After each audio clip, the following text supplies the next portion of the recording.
سفر معراج کے 3 مراحل۔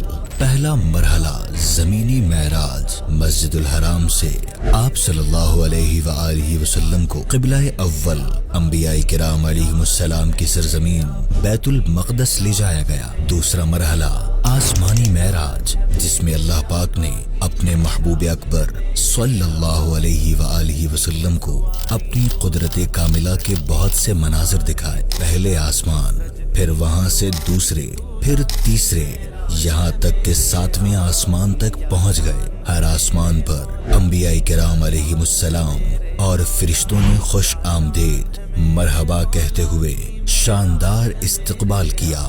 تیسرا مرحلہ لامکانی معراج، جس میں پیارے آقا صلی اللہ علیہ وآلہ وسلم نے اللہ پاک کا وہ قرب خاص پایا جو کبھی کسی رسول، کسی نبی یا فرشتے کے حصے میں بھی نہ آ سکا۔ اللہ پاک نے سدرۃ المنتہا، مقام مستوی، عرش لامکان اور مقام قاب قوسین میں اپنے پیارے محبوب صلی اللہ علیہ وآلہ وسلم کی شانوں کو بلند فرمایا۔